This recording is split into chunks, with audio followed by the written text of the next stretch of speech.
วงบอกเราเพี้ยนแล้วเวลาเขียนเลยอายุทุกคนใหม่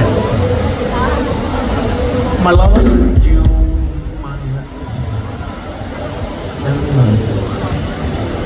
ไม่ให้เป็นสมาชิกใหม่ครับขอเสียงให้กับชื่อนั้นต้องเรียกพี่ต้องครับพี่ต้องถ้ามาสุนีแล้วก็ต้องโซโล่ให้ทุกคนต้องผมว่าต้องได้ไหมต้องเป็นได้นะครับ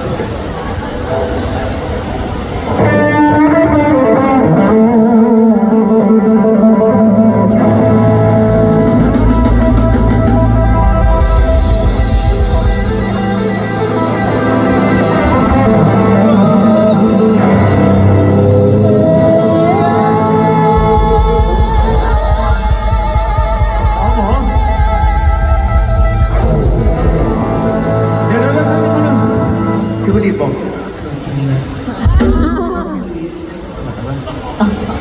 เดี๋ยวพูดแล้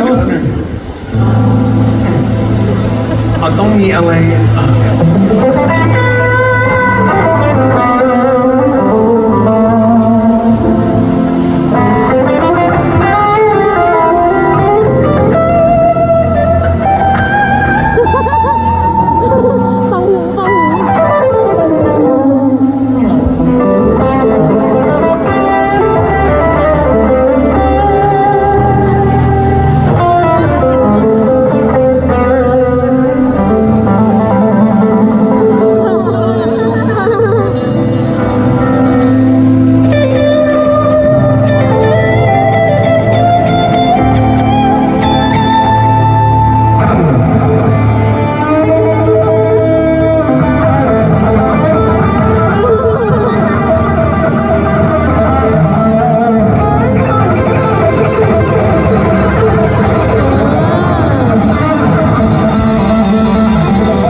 เดียว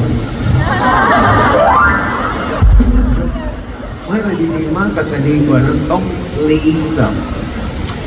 เพลงเราเนี่ยรู้จักเพลงเราปะยุงนะ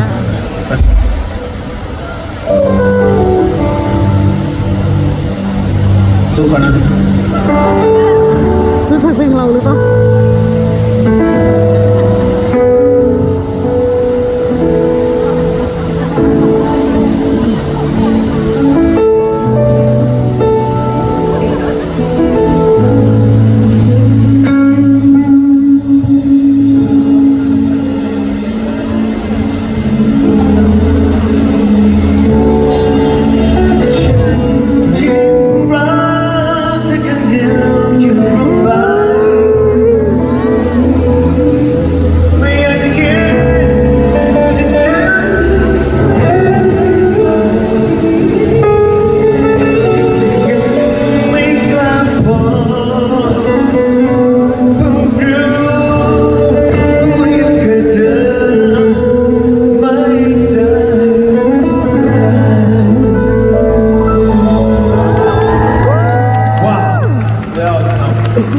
เพราะตอนนี้งงได้แตกแล้วนะครับ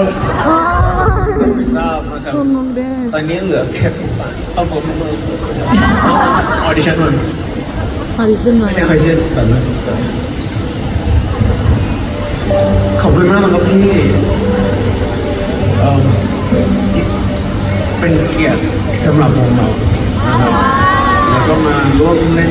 ดนตรีด้วยกันนะครับแต่วงเราต้องเปลี่ยนชื่อเป็นชื่อต้องขอให้ทุกคนช่วยโหวต